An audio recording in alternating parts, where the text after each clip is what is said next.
الحمد لله وكفى وسلام على عباده الذين اصطفى. الحمد لله نحمده ونستعينه ونؤمن به ونتوكل عليه ونعوذ بالله من شرور أنفسنا ومن سيئات أعمالنا. من يهده الله فلا مضل له ومن يضلله فلا هادي له. ونشهد أن لا إله إلا الله وحده لا شريك له. ونشهد أن سيدنا ومولانا وحبيبنا وشفيعنا ومطاعنا محمد رسول الله صلى الله عليه وعلى آله وأصحابه وأزواجه وأهل بيته وبارك وسلم تسليما كثيرا كثيرا. أما بعد. قابل احترام بزرگوں، بھائیوں اور بہنوں، اور ملک و ملت کے مستقبل کی حیثیت رکھنے والے عزیز نوجوان بیٹوں اور بیٹیوں،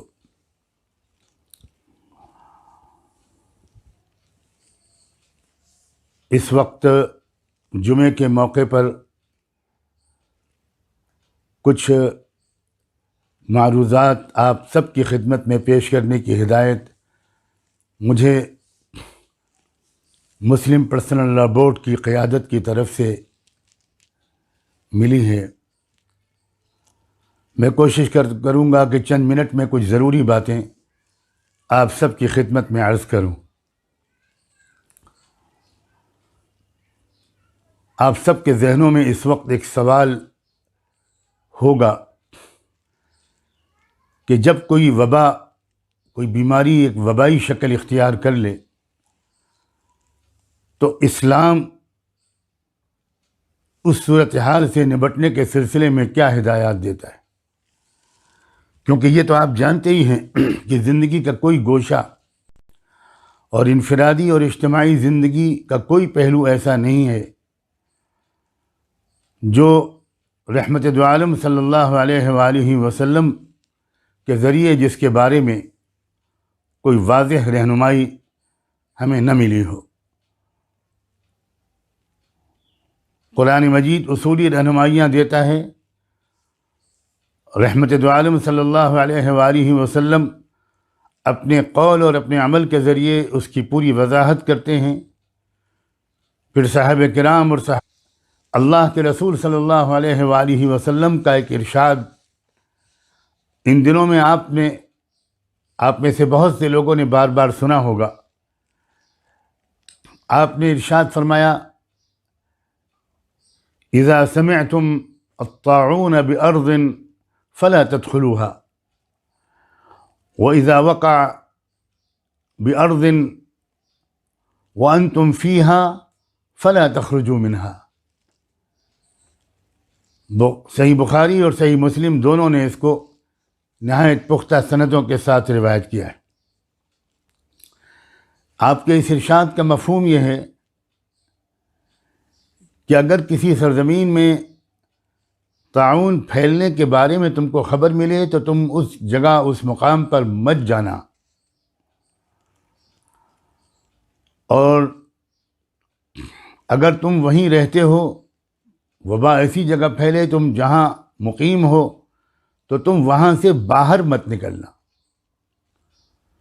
یہی تو ہے آئسولیشن، یہی تو ہے قرنطینہ. قربان جائیں کہ رحمت دو عالم صلی اللہ علیہ وآلہ وسلم نے 1500 سال پہلے تقریباً انسانیت کو یہ آسان، فطری اور سائنٹیفک اصول وباؤں سے متاثر ہونے کے سلسلے میں بتا دیا تھا. اب آپ ذرا اس کو بھی غور سے سنیے کہ وبائیں پھیلیں صحابہ کرام کے دور میں، اور بعض بہت اجلہ صحابہ کرام ان وباؤں کی زد میں بھی آئے، اور ان کی موت، ان کا انتقال، اور جو یقیناً شہادت کی موت تھا حدیث کے مطابق، دوسری احادیث کے مطابق وہ اس وبا کے زیر اثر ہی ہوا، اسی وبا کے نتیجے میں بظاہر اسباب ہوا۔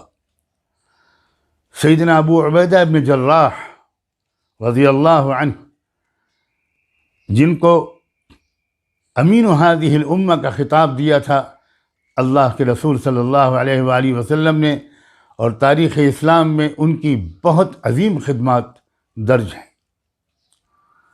ان کا انتقال بھی اسی بیماری میں مبتلا ہو کر، اسی وبائی بیماری میں مبتلا ہو کر ہوا تھا۔ سیدنا معاذ ابن جبل رضی اللہ عنہ، جن کو اللہ کے رسول نے وہ خطاب دیا تھا کہ یہ میرا ساتھی اللہ کے رسول کا رسول ہے، جب ان کو یمن کی طرف بھیجا جا رہا تھا اہل یمن کی رہنمائی اور رہبری کے لیے، تو اس وقت اللہ کے رسول نے ان سے کچھ سوالات کیے تھے، اور فقہ رسول اللہ، اے اللہ آپ کی تمام تعریف ہے کہ آپ نے اپنے رسول کے رسول کو دین کی گہری سمجھ عطا کر دی۔ پھر سیدنا معاذ، یہی معاذ ابن جبل جن کا میں نے ابھی تذکرہ کیا، غور سے سنیے، وہ خود اسی طاعون کی بیماری میں مبتلا ہو کر شہید ہوئے۔ ان کے اہلیہ مکرمہ اور ان کے 2 صاحبزادے، وہ بھی اسی بیماری میں مبتلا ہو کر شہید ہوئے۔ اور تاریخ کی کتابیں بتاتی ہیں کہ تقریباً 25,000 افراد اس وبا کا شکار ہوئے تھے اس وقت، جن میں صحابہ کرام بھی تھے اور تابعین بھی تھے۔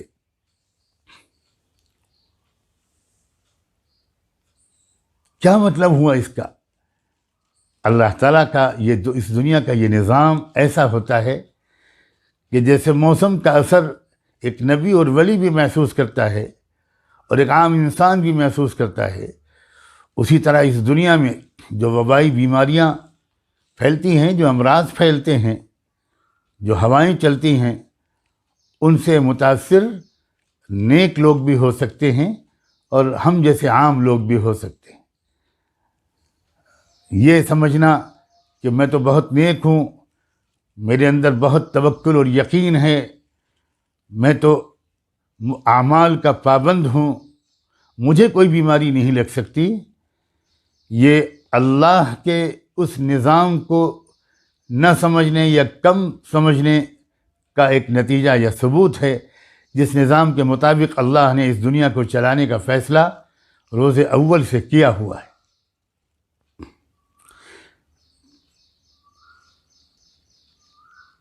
اس کے بعد آپ ذرا اور آگے بڑھیے، ان صحابہ کرام کے بعد، یعنی سیدنا ابو عبیدہ کے بعد، اس سیدنا معاذ ابن جبل کے بعد، اس کے بعد ملک شام کی جو قیادت آئی وہ سیدنا عمرو ابن عاص رضی اللہ عنہ کے ہاتھ میں آئی۔ چنانچہ انہوں نے اس وبائی بیماری سے بچنے کے لیے پوری ملت اسلامیہ کو اور اس علاقے کے باشندوں کو خاص طور پر جو ہدایت دی، اسے ذرا غور سے سنیے، میں ایک سے زیادہ مرتبہ اس کو دہراؤں گا۔ انہوں نے ارشاد فرمایا، الوباء کالنار وانتم وقودها فتفرقوا وتجبلوا حتى لا تجد ما يشعلها فتنطفي۔ میں پھر دہراتا ہوں، الوباء كالنار وانتم وقودها فتفرقوا وتجبلوا حتى لا تجد ما يشعلها فتنطفي۔ ان کے اس حکم نامے کا مفہوم یہ ہے کہ دیکھو لوگوں، سمجھو وبائی بیماری آگ کی طرح ہوتی ہے،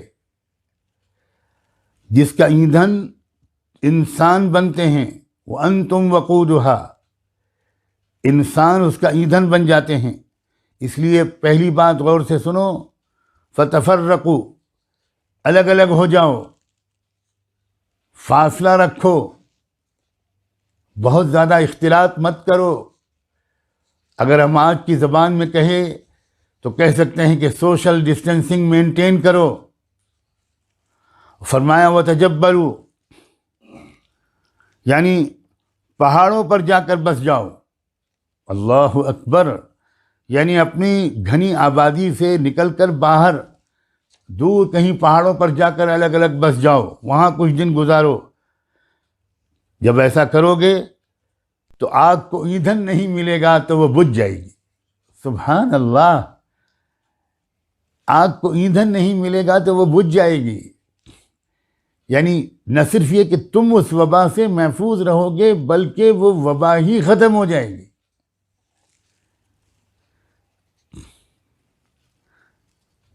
تاریخ اسلامی کے بہت عظیم اور متفق علیہ محدث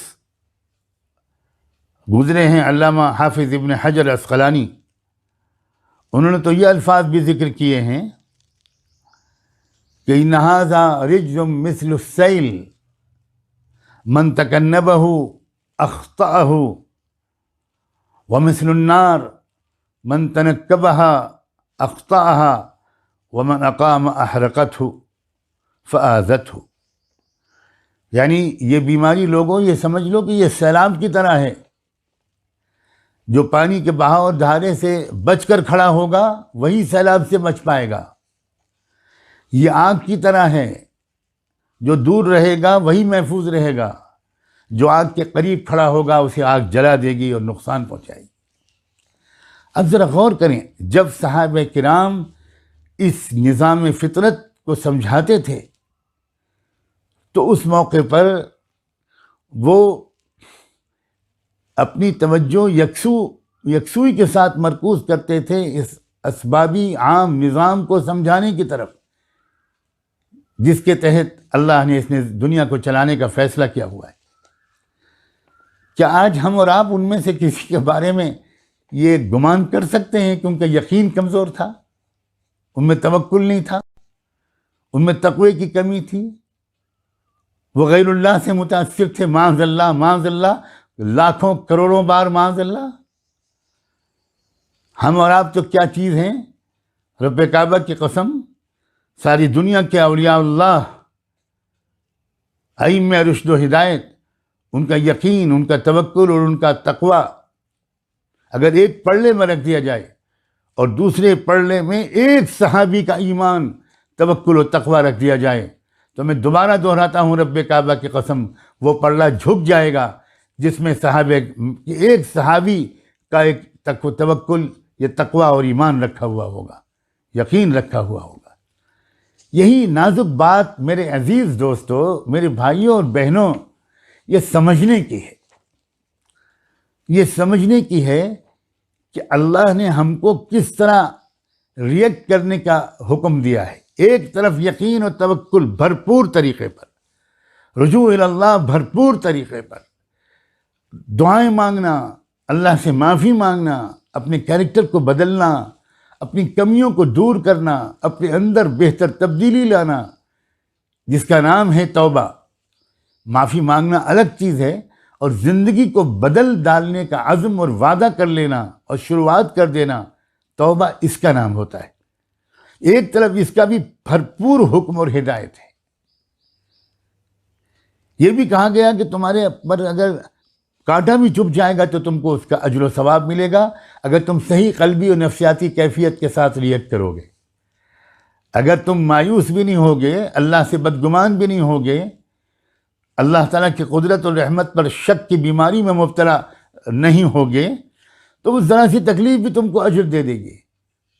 تم استغفار کرو گے تو تکلیف بھی دور ہوگی اور اللہ کی رضا بھی حاصل ہوگی. ایک طرف یہ کہا گیا اور خوب کہا گیا، اور اس کو جتنا کہا جائے اور کیا جائے قسم خدا کی کم ہے. اور دوسری طرف ساتھ ساتھ یہ بھی کہا گیا کہ اسباب اختیار کرو، علاج کرو، احتیاطی اور حفاظتی تدبیریں اختیار کرو. اس پر بہت زور دیا گیا. آج اس وقت پوری ملت اسلامیہ کو اس وبا نے ایک تحفہ دیا ہے. آپ میرے لفظوں پر شاید حیران ہوں گے، لیکن جب تشریح سنیں گے تو آپ کو یقین آئے گا کہ واقعی کہنے والے نے یہ صحیح کہا کہ یہ تحفہ ہے. وہ تحفہ کیا ہے؟ ایک اچھی، صحیح، مکمل اور جامع تربیت کی ضرورت کا احساس، یہ تحفہ ہے۔ کیونکہ اس تجربے نے ملت اسلامیہ کے 2 طبقات ہمارے سامنے کھڑے کیے ہیں، اور یقیناً وہ دونوں ہمارے عزیز ہیں، دونوں ہمارے وجود کا حصہ ہیں۔ ایک طبقہ وہ ہیں ہمارے انٹلیکچوئلس کا، دانشوروں کا، ایجوکیٹڈ کلاس کا، ڈاکٹرز کا، جو بہت زور دے رہا ہے اسباب کے اختیار کرنے پر، حفاظت کے اسباب کو اختیار کرنے پر، اور صحیح زور دے رہا ہے وہ۔ اور کبھی کبھی ایسا ہوتا ہے کہ وہ جذبات کی زیادتی میں وہ مذہبی طبقے پر تنقید کرنے لگتا ہے کہ یہ اس کو بھی مذہب سے جوڑ رہے ہیں، اس کو بھی کردار اور اعمال سے جوڑ رہے ہیں، اور لوگوں کو یہ پڑھو اور یہ پڑھو، یہ وظیفے پڑھو، یہ سب بتا رہے ہیں، ان سب سے کیا ہوگا۔ ایک طرف ہمارا یہ طبقہ ہے، یہ بھی ہمارا عزیز طبقہ ہے، بہت قیمتی لوگ ہیں یہ، ہمیں ان کی قدم قدم پر ضرورت ہے۔ وہ اگر صحافی ہیں تو ہمیں ان کی سخت ضرورت ہے، وہ اگر لائرز اور وکلاء ہیں تو ہمیں ان کی اور سخت ضرورت ہے، وہ اگر کسی سرکاری محکمے میں کام کرتے ہیں، وہ اگر اساتذہ ہیں، یونیورسٹیوں کے وائس چانسلرز ہیں، ایجوکیشن سے جڑے ہوئے لوگ ہیں، سائنس اور ٹیکنالوجی کے کسی بھی طبقے سے تعلق رکھتے ہیں، وہ مرد ہوں یا عورتیں، وہ ملت کا قیمتی اثاثہ ہیں۔ We can not ignore them. ہم ان کی رہنمائی اور ان کی پارٹیسپیشن کے بغیر صحیح سمت میں سفر مکمل نہیں کر پائیں گے۔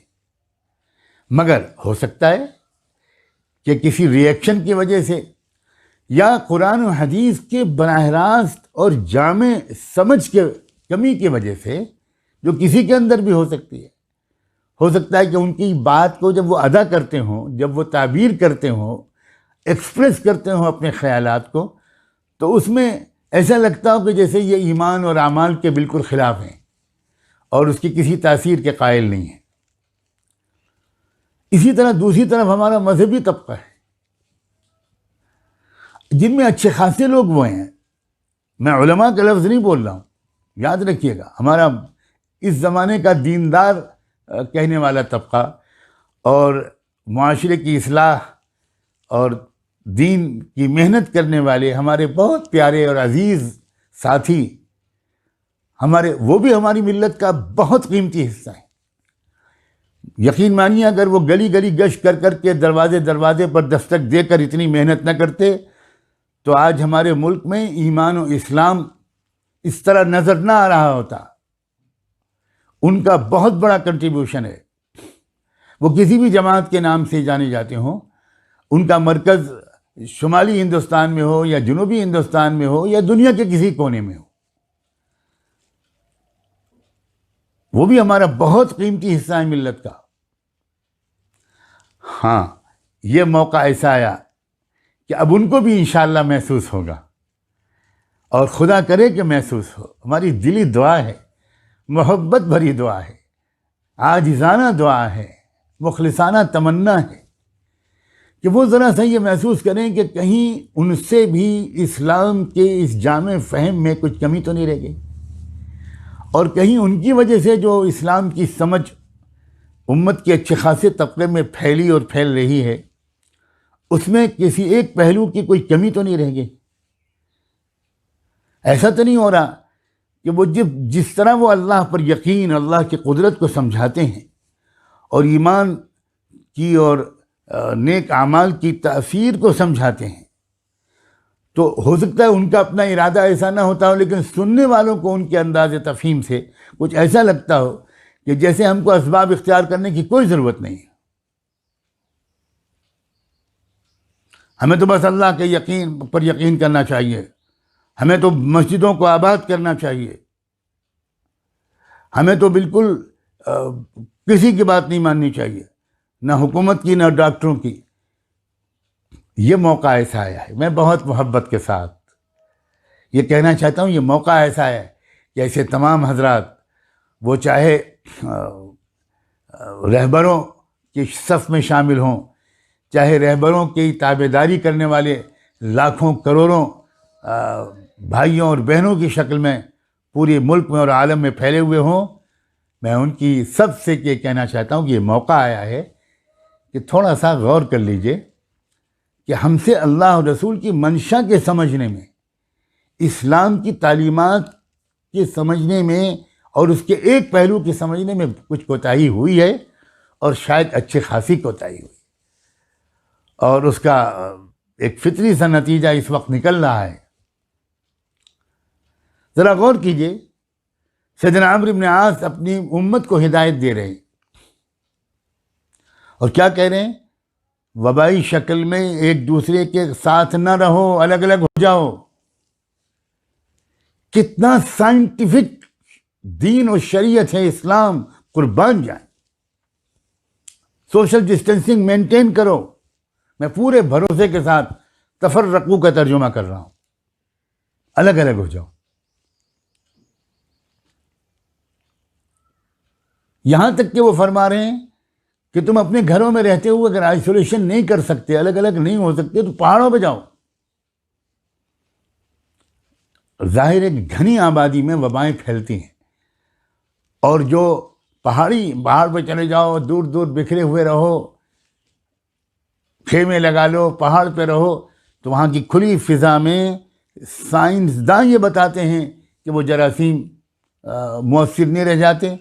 اور آج کل بھی ہم لوگ برابر سن رہے ہیں کہ کمرے میں بند تو رہیے مگر کھڑکی اور دروازے کھلے رکھیے، کھلی ہوا آنے دیجیے۔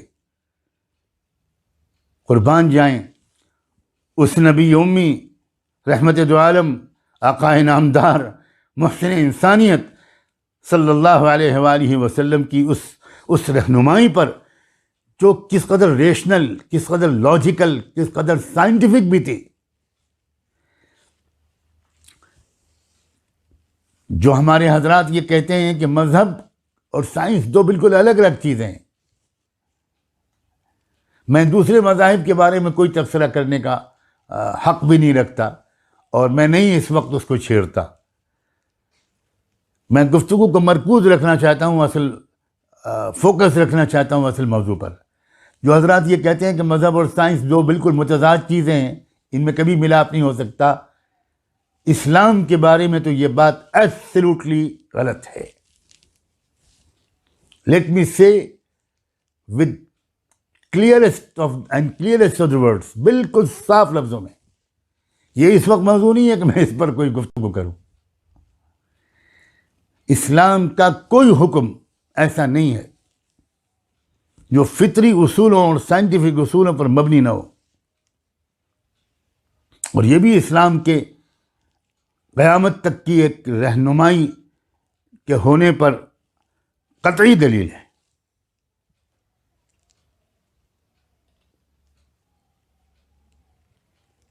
یہ کہنا کہ وبا کے دوران الگ الگ ہو جاؤ، ایک ساتھ مت رہو، یہی تو ہے سوشل ڈسٹینسنگ، اور اس کی رہنمائی سیدنا عمرو بن عاص رضی اللہ عنہ، جو تربیت یافتہ تھے اور فطری حقائق کو سمجھنے کی صلاحیت اس لیے ان لوگوں کے اندر سب سے زیادہ پیدا ہوئی تھی کہ ان کے معلم و رہبر ایک ایسی شخصیت تھی جس سے بڑھ کر اس کائنات کی اصل حقیقت کو اور رازوں کو اللہ کی توفیق سے جاننے والا اس آسمان کے نیچے نہ کبھی پیدا ہوا ہے نہ کبھی پیدا ہوگا، سیدی محمد الرسول اللہ، لاکھوں درود و سلام ہوں ان پر۔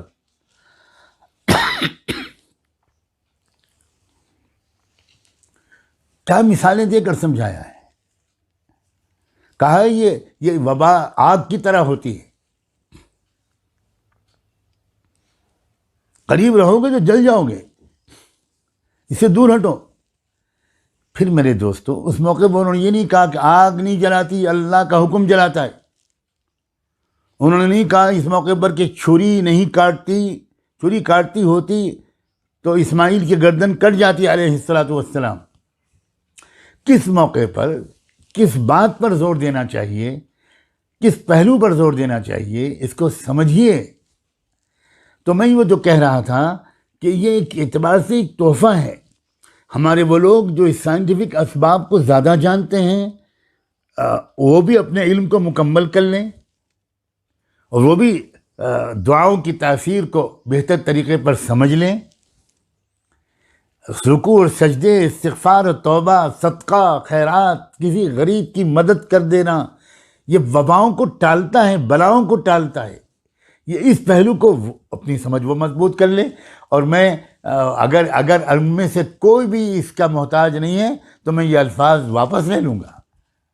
ہو سکتا ہے ان میں سے بہت سے لوگ ایسے ہوں، میں سب کے بارے میں تو یہ کہنا گناہ کبیرہ سمجھتا ہوں، لیکن میں ملت کے شیرازے کو جمع کرنا چاہتا ہوں. تو برائے وصل کردن آمدی، نئے برائے فصل کردن آمدی. تم ملت کو جوڑنے کے لیے آئے ہو، انسانیت کو جوڑنے کے لیے آئے ہو، توڑنے کے لیے نہیں آئے. اور طبقہ جو ہمارا مذہبی طبقہ ہے، جو دیندار طبقہ ہے، جس کے دم سے مسجدیں آباد ہیں، اللہ ان سب کو آداب و شاداب رکھے. ان سے بھی عرض کرتا ہوں کہ آپ بھی اسلام کی فہم کو ذرا اور مکمل کریں، اور وہ تبھی حاصل ہوگی جب آپ بہت ہی صحیح فہم رکھنے والے مستند علماء کی صحبتیں اختیار کریں، ان کے قرآن و حدیث کے درس کے حلقوں میں طالب محتاج بن کر بیٹھیں گے، ان کی قدر کریں گے، اچھی کتابوں کا مطالعہ کریں گے. کتابوں کے مطالعے کے بغیر اسلام کی فہم اور زندگی کا سلیقہ حاصل ہو جائے، اس امکان کو تسلیم کرنا اس دور میں میرے لیے بہت مشکل ہے. آپ کسی مخصوص حلقے کے بیانات سنتے ہیں تو اس میں اسی رخ کی باتیں کی جاتی ہیں،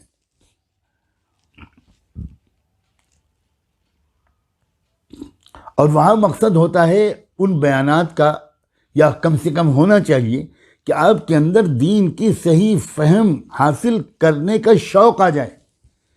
وہاں یہ دعویٰ نہیں کیا جاتا اور نہیں کیا جانا چاہیے کہ بس یہیں سے سب کا آپ کو مکمل دین ملے گا. میں بار بار عرض کرتا رہا ہوں پچھلے 40-50 سال میں کہ دین کی محنت الگ چیز ہے اور دین الگ چیز ہے. دین کی محنت کا مقصد ہوتا ہے دین کو سیکھنے اور عمل کرنے کی طلب کا پیدا ہو جانا. پورا دین کی محنت کے ذریعے کبھی نہیں آ سکتا، لیکن دین کی سمجھ حاصل ہوگی علم سے، صحبت علماء سے، کتابوں کے مطالعے سے. تو اس جانب بھی ذرا توجہ بڑھائیں. اب ایک بات مجھے عرض کرنا چاہیے کہ لاک ڈاؤن کا یہ جو موقع اللہ تعالیٰ نے دیا ہے، یہ بھی میں آپ سے کہتا ہوں، اس کو ہم بہت بڑی نعمت میں تبدیل کر سکتے ہیں، اس کا بھرپور فائدہ اٹھا سکتے ہیں. اس بھاگتی دوڑتی زندگی میں بہت سے لوگوں کو موقع ہی نہیں ملتا تھا. کتنے لوگ یہی عذر کرتے ہیں اپنے اپنے بڑوں سے کہ تلاوت کا موقع نہیں ملتا، ہمیں آخر رات میں اٹھی طرح فرض نمازیں پڑھ لیتے ہیں. کیا خوبصورت موقع اللہ نے دیا ہے. اب اگر یہ لاک ڈاؤن کے موقع پر آپ اگر ذرا سا ریوائز کر لیں اپنی زندگی کے نظام کو، اپنے ٹائم ٹیبل کو تھوڑا سا بدل لیں، اب آپ اطمینان سے تلاوت روز کر سکتے ہیں، آپ اطمینان سے درود شریف کی کچھ تسبیحات پڑھ سکتے ہیں، آپ اطمینان کے ساتھ آپ اذکار کر سکتے ہیں، تھوڑی سی دعا مانگ سکتے ہیں انسانیت کے لیے، امت کے لیے، اپنے ملک اور اپنے وطن کے لیے، غریبوں، مزدوروں، مظلوموں کے لیے، محروموں کے لیے، اپنی ذات کے لیے، اپنے محسن والدین کے لیے، اپنی بیوی، خدمت گزار وفاشیار بیوی کے لیے، اپنے بھائیوں بہنوں، اپنے بچوں، اپنے بھانجوں بھتیجوں، اپنے تمام رشتہ داروں کے لیے آپ 10 منٹ دعا مانگ سکتے ہیں. بھاگتی دوڑتی زندگی میں آپ کو موقع نہیں ملتا تھا، اور آپ اپنی دعا کے جذبے کی تسکین کے لیے انتظار کرتے رہتے تھے کہ کسی اجتماع میں، کسی مجلس میں بیٹھیں اور وہاں جو اجتماعی دعا ہوگی اس میں بیٹھ جائیں گے تو ہماری دعا کرنے کا جو اندر سے ایک فطری مطالبہ ہوتا ہے وہ بھی پورا ہو جائے گا. موقع ہے کہ آپ گھر میں بیٹھ کر انفرادی دعا کریں، کیونکہ دعا اصل میں تو انفرادی دعا ہوتی ہے. اجتماعی دعا سچی بات یہ ہے کہ وہ تو دعا کی تربیت کے لیے اس کا اہتمام کیا جاتا ہے. تو اس وقت کا بہترین استعمال کریں. پھر اپنی ذاتی زندگی کو بہتر بنانے کے ساتھ ساتھ یہ بھی موقع ہے کہ آپ اپنے گھر والوں کو، اپنے بچوں کو وقت زیادہ دے سکتے ہیں. اس کا بھی فائدہ اٹھائیں. آج کل کی زندگی تو عجیب ہے. گھر آ کر بھی شوہر اپنے موبائل میں مصروف رہتا ہے، بیوی اپنے موبائل میں مصروف رہتی ہے. بہت زیادہ آپس میں بات چیت کرنے کا، مختلف مسائل پر تبادلہ خیال کرنے کا، الجھنوں کو دور کرنے کا، محبت بھری گفتگویں کر کے محبت کو اور بڑھانے کا موقع ہی نہیں ملتا. اسی طرح بچوں کا معاملہ ہے.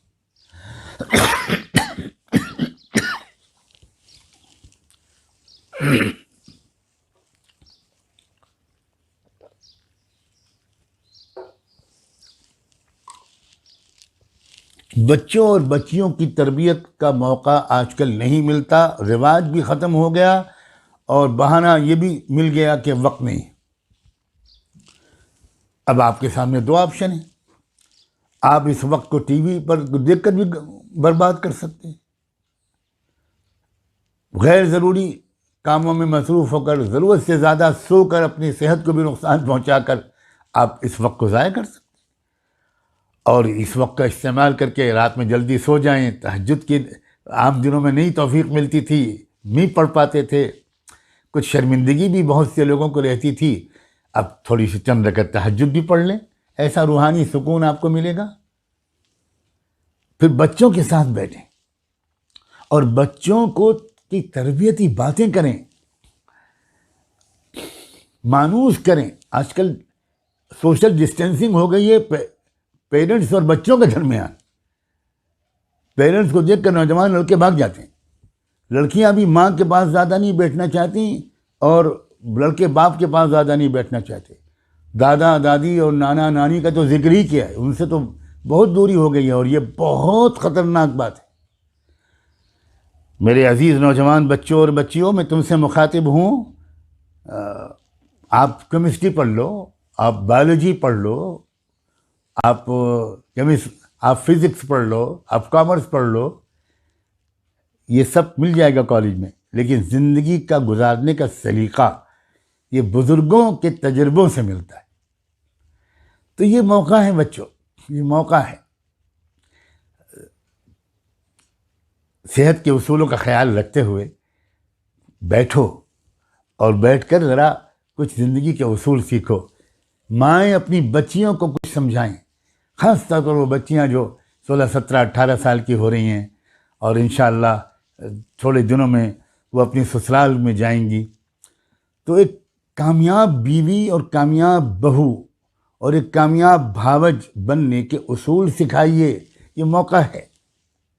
بچیوں کو بتائیے کہ بیٹا سسرال میں کیسے رہا جاتا ہے، محبتیں کیسے سیکھی جاتی، کیسے حاصل کی جاتی ہیں.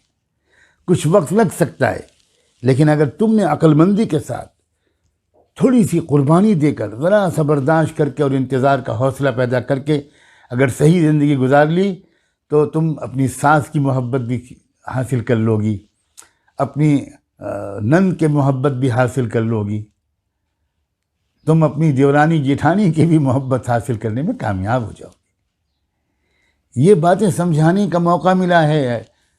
میں 20 30 40 سال سے شاید یہ بات کہہ رہا ہوں کہ آج مائیں اپنی بچیوں کو زندگی کے ہنر نہیں سکھاتی اور اس وجہ سے اکثر سسرال جانے کے بعد بچیاں بہت پریشان ہونے لگتی ہیں. گھر میں خوشیوں کا ماحول نہیں بنا پاتی. وہ یہ سلیقہ ہے. میں اس پر کتنی لمبی بات کروں، یہ سلیقہ ہے، کیا جا سکتا ہے. یقیناً اس میں بہت کچھ برداشت کرنا پڑتا ہے، اپنے آپ کو تھکانا پڑتا ہے اور غصے اور جذبات کے بجائے لمبے منصوبے کے مطابق سمجھداری اور بردباری اپنے مزاج میں پیدا کر کے اور اپنے ہونٹوں پر ہر دم مسکراہٹ رکھ کر سسرال کی محبت کو کھینچا جاتا ہے. پھر پوری زندگی خوشگوار گزرتی ہے. پھر وہ بچے جو محبتوں کے ماحول میں پلتے ہیں ان کے کردار کچھ اور ہوتے ہیں، اور وہ بچے جو تو میمے کے ماحول میں پلتے ہیں ان کا کریکٹر کچھ اور ہوتا ہے. یہ علم نفسیات کا ایک پورا باب ہے. کتنے لوگ کرمنل جو بنے، تو جب ان کرمنلز اور مجرموں پر ریسرچ کیا گیا ماہر نفسیات کی طرف سے، تو پتہ چلا کہ ان کی مجرمانہ نفسیات دراصل اس لیے بنی کہ ہر وقت گھر میں ڈانٹ ڈپٹ، لڑائی جھگڑا میاں بیوی کے درمیان، ماں باپ کے درمیان اور فلاں کے درمیان ہوتا رہتا تھا. تو اس کی وجہ سے ان کا گھر میں دل نہیں لگتا تھا، اور وہ گھر جب سے بھاگ جاتے تھے، اور باہر ان کو غلط قسم کی صحبتیں مل گئیں، وہ انجوائے کرنے لگے اور دھیرے دھیرے اسی رنگ میں رنگ گئے. تو یہ وقت کے استعمال کے سلسلے کی کچھ میں نے آپ سے بات کہی ہے. اس پر خدا کے لیے، اللہ کے واسطے سیریسلی عمل کریں. اچھے انسان بننے کی باقاعدہ اس وقت بیٹھ کر کہ بھئی کیا کیا چیزیں ہونی چاہیے اچھے انسانوں میں. Let us cooperate with each other. آئیے ہم سب ایک دوسرے کے ساتھ تعاون کریں. بھائی بہن مل کر کہیں کہ ہم اچھے انسان بنیں گے. چلیے ایک نیا دور، ایک نیا ورق پلٹتے ہیں اپنی زندگی. ایک اور بات آپ سے یہ کہنی ہے کہ دیکھیے اس وقت موقع ملا ہے، حالات کچھ ایسے بنے ہیں کہ جن کا دھیان عام طور پر نہیں بھی جاتا تھا، غریبوں کی طرف، مزدوروں کی طرف، پریشان حالوں کی طرف، بھوکے بھائیوں بہنوں بچوں کی طرف. ان حالات نے غریبوں کی خدمت کی طرف توجہ موڑ دی ہے. ہر طرف سے یہ فغاں سننے کو مل رہی ہے. 2 دن سے کھانا نہیں ملا، 5 دن سے کھانا نہیں ملا. فیکٹری کے مالک نے بس رہنے کو جگہ دے دی، ایک کمرے میں 15-20 مزدوروں کو ٹھوس دیا اور کہا کھانے پینے کے سامان ہمارے پاس نہیں ہے. رو رو کر مزدور کہہ رہے ہیں، رو کر. اللہ دل کلیجہ شک ہو جاتا ہے ان نوجوان بچوں کے آنسوؤں کو دیکھ کر. نکل پڑے اپنے گھر سے گاؤں جانے کے لیے. 1000 میل دور ہے، 1500 کلومیٹر دور ہے، کوئی سواری نہیں ہے، رہنے کا بھی طریقہ نہیں. کریں کیا؟ بیچاروں نے سوچا کہ اگر مرنا ہی ہے تو جا کے گھر والوں کے بیچ میں مریں. کیا کریں ہم؟ تو ایسے حالات پیدا ہو گئے کہ غریبوں کی طرف جو روزانہ کماتے کھاتے ہیں ان کی طرف توجہ میڈیا نے بھی موڑ دی، اور ہر طرف سے یہ خبریں آنے لگی. تو اب اس وقت آپ اپنے محلے، اپنی بستی، اپنے غریب کے لے کے گھر کی خبر لے سکتے ہیں. یہ لاک ڈاؤن میں کیا یہ عذر نہیں ہے کہ ہم کچھ نہیں کر سکتے؟ کتنے لوگ ہیں جو باہر نکلے، پولیس والوں کو روکا، ان کا سر بہت آپ خود ہمارے ساتھ چلیے، آپ دیکھ لیجئے پلیز. ہم کو یہ اندازہ ہے کہ ہمارے جو 40 گھر کے بعد وہ جو گھر ہیں، کچھ جھگیاں ہیں، کچھ سلمس ہیں، وہاں رکشے والے رہتے تھے. اب وہ کیا کر رہے ہوں گے؟ سر یہ دیکھیے ہم سامان لے کے جا رہے ہیں ان کی مدد کے لیے، پلیز. تو ایسے پولیس والے بھی ہیں، الحمدللہ، اللہ کا شکر ہے. پولیس والے بھی تو ہمارے انسانی بھائی ہیں نا بھائی، ان میں بھی ہر مزاج کے لوگ ہوتے ہیں. تو کہیں سے کئی جگہ مجھے اطلاع ملی کہ پولیس والوں کا جی نہیں بالکل جائیے اور ہم آپ کی ہیلپ کریں. تو ایک پولیس والا بھی ساتھ میں ہو گیا کہ چلیے اتنا سامان لے کے آپ اکیلے کیسے جائیں گے، ہم بھی چلتے ہیں. میرے پاس سینکڑوں فوٹو ہیں الحمدللہ. مختلف رضاکار تنظیموں نے جب اللہ راشن تقسیم کرنا شروع کیا، پکا ہوا کھانا تقسیم کرنا شروع کیا، تو مقامی پولیس والوں نے بہت تعاون کیا. میں خود ایک چھوٹا سا ٹرسٹ چلاتا ہوں رحمان فاؤنڈیشن کے نام سے. جہاں مختلف صوبوں میں ہماری شاخیں قائم ہیں، وہاں ہمارے نوجوان دوستوں نے اسی طرح کیا. ان کو آفیشیل پرمیشن جب شروع میں نہیں ملی تو وہ بہت دعا پڑھ کے اللہ کے والوں نے روکا. تو ان کا سر یہ مسئلہ ہے، فلاں بستی میں لوگ بھوکے مر رہے ہیں، ہم گاڑی سے اترے جاتے ہیں، آپ پہنچا دیجئے، ہمیں تو وہ سامان ان تک پہنچانا ہے. ان کا نہیں بالکل نہیں، ہم آپ کو خود سیکورٹی فورس دیتے ہیں، ہم 3 آدمی سپاہی آپ کے ساتھ بھیجتے ہیں اور وہ آپ ان کی نگرانی میں وہ بٹے گا. بہت خوش ہوئے پولیس والے.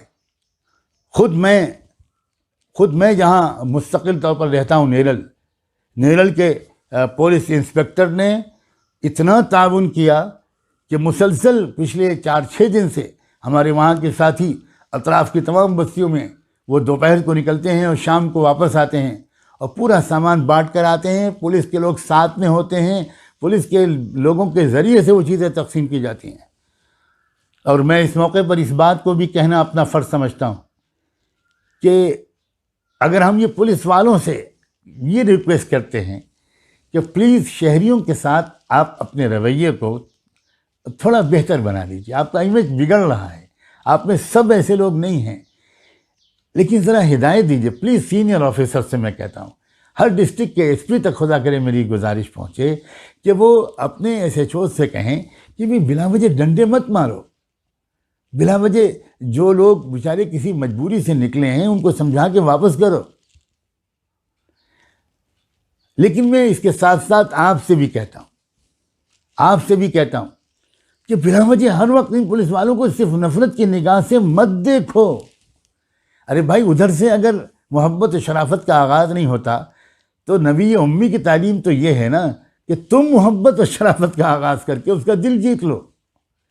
چنانچہ کتنے علاقوں میں یہ ہو رہا ہے، میں کہاں اس کی تاریخ اس وقت بیان کروں، کہ جب آگے بڑھ کر لوگوں نے کہا کہ سر ہم آپ کی ریسپیکٹ کرتے ہیں، پلیز یہ مسئلہ ہے، یہ ہنگامی مسئلہ ہے، فلاں جگہ ہم کو بلڈ دینا ہے مریض کو خون میں اسپتال میں، آپ ذرا پلیز اجازت دے دیجیے۔ وہ دے دی اجازت خوشی سے، اور یہ کہا کہ واپس آنا تو بلڈ والی پرچی ہم کو دکھا دینا تاکہ ہم اپنے سینئر کو دے دیں، کیونکہ ہماری وجہ نگرانی ہو رہی ہے کہ تم نے کیوں چھوڑ دیا۔ تو ان کی بھی ریسپیکٹ کیجیے۔ یہاں تک کہ میں کسی کو بلیم کے بغیر کہتا ہوں، 18 گھنٹے ان کی ڈیوٹی اس وقت لی جا رہی ہے، اور کبھی کبھی ان کو کھانا وقت پر نہیں پہنچ پاتا، چائے نہیں مل پاتی، تھکے ہوئے ہوتے ہیں، 6 مہینے، سال، 1.5 سال ہو جاتے ہیں وہ فیملی کے پاس جا نہیں پاتے، ان کو چھٹیاں نہیں ملتی۔ ہمارے بھائی ہیں وہ۔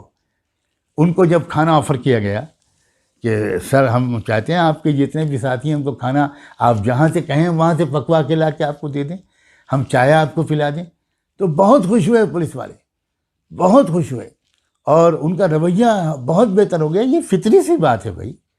تو ذرا تعلقات کو بہتر بنانے میں آپ بھی مدد کریں۔ ہمیں جو باتیں حکومت سے کہنی ہیں انشاءاللہ ہم حکومت سے کہتے رہیں گے، جس لب و لہجے میں کہنا ضروری ہوگا اس لب و لہجے میں کہنا ہم انشاءاللہ کہتے رہیں گے۔ ہم اس وقت جو آپ سے بات کر رہے ہیں اور آپ کے ذریعے سے سماج کے مختلف طبقات تک بات کے پہنچانے کی کوشش کر رہے ہیں، تو ہم وہ انداز اختیار کرنا چاہتے ہیں جو اس وقت جمعہ کی مبارک محفل میں، مبارک دن میں یہ مناسب ہے۔ اس لیے ان گزارشات پر بھی ذرا توجہ دیں۔ حکومت سے بھی ہم اپیل کرنا چاہتے ہیں، ٹھیک ہے کچھ نظریاتی اختلاف ہو سکتا ہے، جمہوری ملک میں تو یہ بالکل بٹ نیچرل ہے، جمہوری ملک تو وہ ہو ہی نہیں سکتا جہاں سارے عوام اور حکومت اور سب کے سب نظریات ایک ہوں، یہ تو ہو ہی نہیں سکتا۔ جمہوریت تو اختلاف رائے کو تسلیم کرنے اور اس کو مقام دینے کے سسٹم ہی کا نام ہے۔ رولنگ پارٹی اور اپوزیشن پارٹیز کے تعاون سے ہی جمہوریت کسی حد تک باقی رہ سکتی ہے۔ ہم حکومت سے بھی اپیل کرتے ہیں، کون سا واسطہ دیں ہم اپنی حکومت کو؟ وبا اور بیماری پر سیاست نہ کیجیے، یہ سیاست کا وقت نہیں ہے۔ یہ کسی ایک گروہ کو نشانہ بنانا، ہائی لائٹ کر دینا، یہ کوئی اچھی بات نہیں۔ کچھ ایسا تاثر ملک میں دیا جا رہا ہے جیسے سارے ملک نے تمام قوانین کی پابندی کی، بس ایک گروہ ہے دلی میں، کچھ لوگ ہیں فلاں جگہ، بس انہوں نے نہیں گڑبڑ کی اور ان کی وجہ سے پورے ملک میں بیماری پھیل گئی۔ یہ ہے سچائی۔ میں کچھ اعداد و شمار پیش کرتا ہوں، کچھ اسٹیٹسٹکس آپ کے سامنے رکھتا ہوں، آپ ذرا غور تو کریں۔ 13 مارچ یاد رکھیے گا، 13، 14، 15 مارچ کو ایک خاص اجتماع ہوا کسی جگہ پر دلی میں۔ اب 13 مارچ کو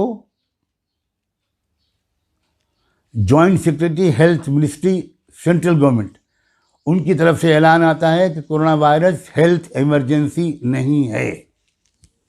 یہ میسج دے دیا انہوں نے کہ nothing very serious, nothing very emergent, اور یقیناً انہوں نے اپنے اطلاعات کی بنیاد پر دیا ہوگا۔ پھر 13 مارچ کو ہی دلی گورنمنٹ نے ایک اعلان کیا، ایک آرڈر پاس کیا کہ کسی سیمینار اور کانفرنس کی اجازت نہیں ہے، لیکن مذہبی اجتماعات کو اس میں شامل نہیں کیا گیا۔ یعنی اس کا مطلب یہ ہوا کہ 13 تک تو قانونی طور پر بھی مذہبی اجتماعات کی پوری اجازت تھی۔ ہمارا گولڈن ٹیمپل دربار صاحب، بابا صاحب گرو نانک کی یادگار، سکھ مذہب پر عمل کرنے والے ہمارے بھائیوں بہنوں کی بہت قابل احترام دینی اور روحانی مرکز، اس کو بھی بہت دن تک بند نہیں کیا گیا۔ ہمارے اتر پردیش کے وزیر اعلیٰ وہ لاک ڈاؤن کے اعلان کے بعد بھی ایودھیا تشریف لے گئے، اور کافی لوگ وہاں پر جمع بھی ہوئے۔ یعنی یہ میں تنقید کے لہجے میں نہیں کہہ رہا ہوں، میں یہ کہہ رہا ہوں کہ اگر کچھ لوگوں سے ملک کے مختلف علاقوں میں صورتحال کسی کو کا اندازہ کرنے میں کچھ کمی ہو گئی، وہ نہیں سمجھ سکے کہ اتنا اسٹرکٹ مسئلہ ہے یہ، تو اس کے جو اسباب ہیں ذرا میں ان کو بیان کرنا چاہ رہا ہوں۔ اب آئیے 22 مارچ سنڈے کا دن ہے، اس دن مدھیہ پردیش کے وزیر اعلیٰ حلف لیتے ہیں اور بہت بڑی تقریب منعقد ہوتی ہے۔ میں پھر یہ کہہ رہا ہوں کہ یہ ڈسکریمنیشن ہے یا نہیں، یہ فیصلہ میں وہ کیا، لیکن میں یہ کہہ رہا ہوں یہ اس سے میسج جا رہے ہیں لوگوں کو، کیونکہ آج کل یہ خبریں سب پھیل جاتی ہیں، تو اس سے لوگ سمجھ رہے ہیں کہ ایسا بڑا مسئلہ نہیں ہے کہ 5 آدمی ایک جگہ نہیں رک سکتے۔ یہ آخر اتنے پڑھے لکھے لوگ ہیں، اتنے سینئر لیڈرز ہیں، یہ کر رہے ہیں، تو اس کا مطلب ہے کہ ہم بھی تو کچھ کر سکتے ہیں۔ یہ دقت ہو گئی۔ پھر اس کے بعد آپ سوچئے ذرا، 16 مارچ تک تروپتی کے مندر میں ہر گھنٹے 4,000 جو شردھالو جا رہے تھے وہاں، ہر گھنٹے میں 4,000۔ ایک اور ٹیمپل ہے سدھی ویا ٹیمپل، وہ بھی بند نہیں کیا گیا۔ سدھی ونائک مندر بند نہیں کیا گیا۔ اجین کا جو مہاکلیشور مندر تھا وہ بھی بند نہیں تھا۔ 18 تک ویشنو دیوی ٹیمپل بند نہیں کیا گیا۔ 20 تک کاشی وشوناتھ ٹیمپل بھی بند نہیں کیا گیا، 20 مارچ تک۔ 22 کو جنتا کرفیو میں تھالی اور تالی بجانے کا جو آرڈر کیا گیا تھا، اس کا کیا مقصد تھا وہ تو بھئی آرڈر کرنے والے ہی جانے۔ انہوں نے تو جو مقصد بیان کیا تھا وہ تو یہ تھا، اور وہ کہ بھئی جن ڈاکٹرز نے، نرسز نے، پیرامیڈیکل اسٹاف نے ایک سخت محنت کر کے وہ اس وبائی بیماری کا مقابلہ کر رہے ہیں، دیش کو، روگیوں کو اس سے بچانے کی محنت کر رہے ہیں، ہم ان کو انکریج کرنے کے لیے شام کو اتنے بجے تالیاں بجائیں، تھالیاں بجائیں، یہ ان کا مقصد تھا۔ اپریشیٹ کرتے ہیں ہم اس مقصد کو۔ واقعی ہمارا پیرامیڈیکل اسٹاف، تمام ڈاکٹرز، تمام نرسز، صرف ایک دن اور ایک وقت نہیں، ہر وقت وہ ہماری دعاؤں کے مستحق ہیں۔ واقعی وہ اپنی زندگی کو خطرے میں ڈال کر اس وقت جنگی پیمانے پر مریضوں کا علاج کر رہے ہیں۔ Full marks to them, we must appreciate them and their sincere efforts. لیکن لوگوں نے کیا کیا؟ تالیاں اور تھالیاں کس طرح بجائیں، کس طرح جلوسوں کی شکل میں نکلے، کہاں چلی گئی سوشل ڈسٹینسنگ، سب ختم ہو گیا۔ اور یہ 22 کو ہوا۔ ایون پارلیمنٹ کا سیشن بھی ختم نہیں کیا گیا۔ یہ بھی بہت عجیب سی بات ہے۔ اور میں پھر کہہ رہا ہوں کہ میں اس لیے باتیں کہہ رہا ہوں کہ یہ وہ چیزیں تھیں جن سے ڈاؤن دا لائن پبلک میں میسیج یہ جا رہا تھا کہ اتنا سیریس مسئلہ نہیں ہے جیسا کہ کسی اور ملک میں ہو گیا تھا۔ ہمارے ملک میں اتنا سیریس مسئلہ نہیں ہے۔ پھر صدر جمہوریہ تک ایک ایسی پارٹی میں شامل ہوئے جس میں کچھ ایسی خواتین تھیں جو شاید اس بیماری کی علامات ان کے اندر شروع ہو چکی تھی، یہاں تک کہ خود ہمارے راشٹرپتی جی کو بھی آئسولیشن میں جانا پڑ گیا۔ 24 مارچ تک سارے مذہبی اجتماعات ہمارے ملک میں چلتے رہے۔ میں ان کی فہرست گناؤں گا جو میں نے نوٹ کی ہے تو پھر بہت زیادہ وقت لگ جائے گا۔ تو یہ اب اور بھی بہت سی چیزیں ہیں، میں بہت زیادہ اس کی تفصیل میں نہیں جاتا، میں نے بہت سی معلومات نکالی ہیں میں چند چیزیں اور سناتا ہوں. دلی الیکشن ہوا فروری میں، 87,95,000 لوگوں نے وہاں ووٹ ڈالا. یہ تو بیماری تو شروع ہو چکی ہے جنوری سے، بلکہ دسمبر سے، لیکن الیکشن ہوا پوری زبردست شور ہنگامے کے ساتھ. 40,000 پولیس پرسنل اس میں لگائے گئے، 19,000 ہوم گارڈز کی ڈیوٹی لگائی گئی، سی آر پی ایف کی 19 کمپنیوں کی ڈیوٹی لگائی گئی. پھر IITs، جواہر لال نہرو یونیورسٹی، دلی یونیورسٹی، جامعہ ملیہ اسلامیہ، علی گڑھ مسلم یونیورسٹی، بنارس ہندو یونیورسٹی، ان سب میں 3.5 کروڑ اسٹوڈنٹس نے انہوں نے امتحانات دیے. سیمسٹر چلا ان کا. 15 مارچ تک پورے ملک میں یونیورسٹیوں میں کام ہوتا رہا. لاکھوں اسٹوڈنٹس نے فروری میں بہت سے جو فیسٹ ہوتے ہیں، فیسٹیولز ہوتے ہیں، بہت سے کھیل کود کے مقابلے ہوتے ہیں، وہ سب چلتے رہے. ان میں بھی لاکھوں اسٹوڈنٹس نے حصہ لیا. تقریباً فروری اور مارچ میں سرکاری اعداد و شمار کے مطابق ہزاروں شادیاں ہوئیں، ہزاروں شادیاں ہوئیں. لیکوڈ شاپس، شراب کی دکانیں، 800 سرکاری تسلیم شدہ دکانیں وہ چلتی رہیں. اگر آپ سمجھتے ہیں کہ روزانہ 200 لوگ وہاں سے شراب حاصل کرتے ہوں گے تو کیا مطلب ہوا؟ یعنی تقریباً 1 کروڑ اور 60 لاکھ لوگ وہ گیا وہاں سے شراب خریدتے رہے. بہت سی چیزیں ہیں. 14,400 تھیٹر 15 مارچ تک اس ملک میں چلتے رہے. تقریباً 2,000 ہوٹل 15 مارچ تک کھلے رہے. 22 مارچ تک بہت سے ہوٹلوں کو جاری رکھا گیا. بہت سے مارکیٹس کھلے رہے، مالز کھلے رہے. تو یہ سب چیزیں ایسی ہیں کہ میں تو نہیں کہتا، میں اس شبے کو اور نہیں کرتا، لیکن لوگ اس پر بہت شک کر رہے ہیں نیشنلی اور انٹرنیشنلی کہ کیا یہ ڈسکریمنیشن کی پالیسی ہے کہ یہ سب ہونے دیا گیا اور اس پر کوئی انگلی نہیں اٹھا رہا. میڈیا ایک کوشچن مارک نہیں کھڑا کر رہا، اور ایک مسجد اور ایک کمیونٹی کو جان بوجھ کر نشانہ بنایا جا رہا ہے. اسی لیے میں نے عرض کیا تھا کہ وبا کے موضوع بنا کر سیاست نہ کریں. یہ ملک کے لیے بہت نقصان دہ. ذرا سوچ کو بلند کریں. آپ کو اس ملک کی حکومت کرنے کا موقع دیا گیا ہے، تو یہ ہمارا ملک اتنا بڑا ہے کہ اس پر حکومت کرنے کے لیے دل و دماغ کو بڑا کرنا پڑتا ہے. چھوٹے دل و دماغ کے ساتھ اس ملک پر میں کامیاب حکمرانی نہیں کی جا سکتی. پھر آپ ذرا سوچئے اس ملک کی اکنامی کا کیا حال ہو گیا ہے، کیا حال ہوتا چلا جا رہا ہے. پہلے ہی اکنامی کتنی خراب تھی، اور اس لاک ڈاؤن کی وجہ سے اور کرفیو کی وجہ سے جو مجبوراً لگانا پڑا شاید، تو اس کو پھر آپ اس پر اکنامی کہاں جائے گی. تو پوری توجہ مرکوز ہونی چاہیے ملک کی اکنامی کو ٹھیک کرنے پر. جو کروڑوں لوگ بے روزگار ہو گئے، ان کو ایک روزگار کیسے دیا جائے گا، اس پر ساری توجہ ہونی چاہیے. گورننس کے بنیادی اصول کیا ہیں؟ آپ کے بڑے سے بڑے مخالف کو بھی سچی بات یہ ہے، اس بات کی امید نہیں تھی کہ اس طرح آپ اس ملک پر حکومت کریں گے.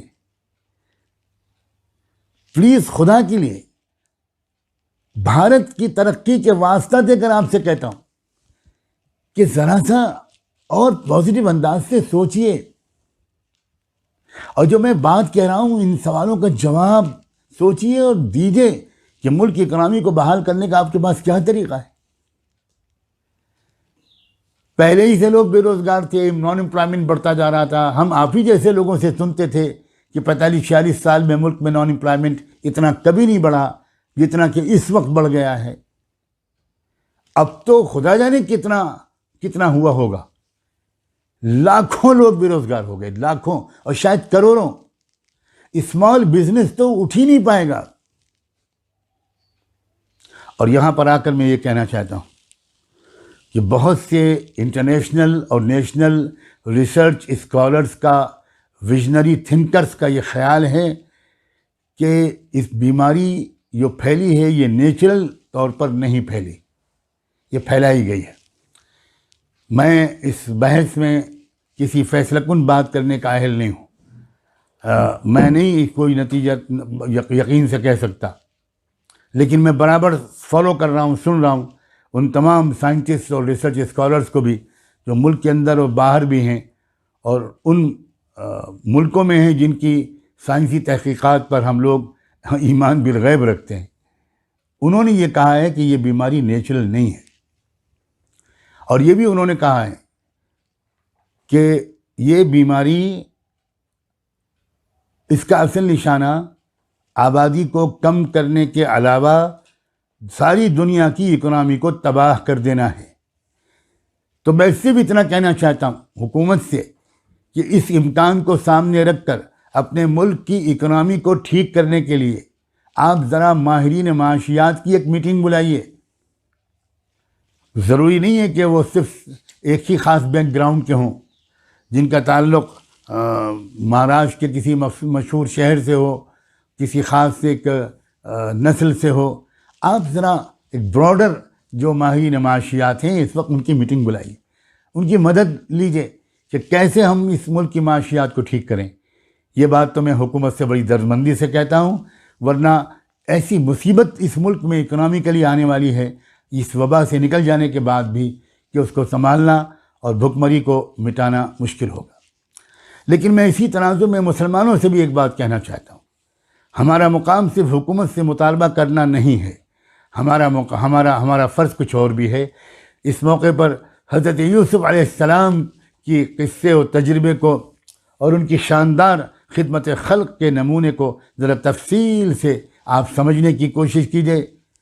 میں اشارہ ہی کرتا ہوں، ایک ایسے ملک میں ان پر ظلم و تشدد ہوا، ان کو بلا بے گناہی کے باوجود جیل میں ٹھونس دیا گیا، 8-9 سال وہ جیل میں رہے، کیریکٹر اسیسینیشن بھی ہوا، ان کو بدنام بھی کیا گیا، لیکن بالآخر ان کے صبر و تقوی کی وجہ سے، جو انہوں نے خود بیان کیا، یہ ان کی اپنی انالائسس ہے کہ اللہ تعالیٰ کا جو فضل ہوا وہ اس لیے ہوا کہ اس نے مجھے برداشت کرنے کی بھی طاقت دی، اور اس نے مجھے ہر غلط کام سے بھی محفوظ رکھا۔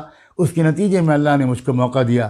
پھر جب وہ باہر نکلے اور ان کو موقع ہوا جب جیل سے باہر آئے، تو انہوں نے پھر ان کو خود حکومت وقت نے آفر کیا کہ اس ملک کو بھکمری سے بچانے کا کوئی امکان نہیں ہے، میرے آفیشلز، میری کیبنٹ اور تمام لوگوں میں کوئی ایک بھی شخص نہیں ہے جو پروفیشنلی اتنا اسٹرانگ ہو اور اتنا دردمند اور ایماندار ہو جتنے آپ نظر آتے ہو۔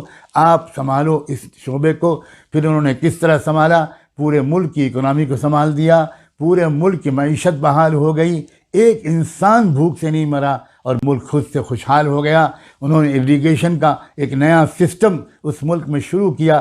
آج بھی آپ اگر گوگل پر آپ اگر کینال آف جوزف ڈال دے تو یوسف علیہ السلام کی وہ پوری خدمت کی تفصیلات آپ کے سامنے آ جائیں گی۔ تفسیر کی کتابوں میں تو بہت کچھ بھرا ہوا ہے ان کا واقعہ، اور یہ کچھ استثنائی بات ہے کہ یوسف علیہ السلام کی اس خوبصورت اور کئی پہلوؤں سے انتہائی سبق آموز زندگی کو اللہ نے ایک ہی صورت میں اکٹھا بیان کر دیا ہے۔ میں آنے والے دنوں میں انشاءاللہ یہ ارادہ کرتا ہوں کہ سورہ یوسف کی تفسیر بھی میں آن لائن آج کل روزانہ کچھ کروں گا، اور سورہ کہف کی بھی اللہ مجھے آسان کر دے۔ آج جمعہ کا دن ہے، آپ سورہ کہف کی ضرور تلاوت کریں۔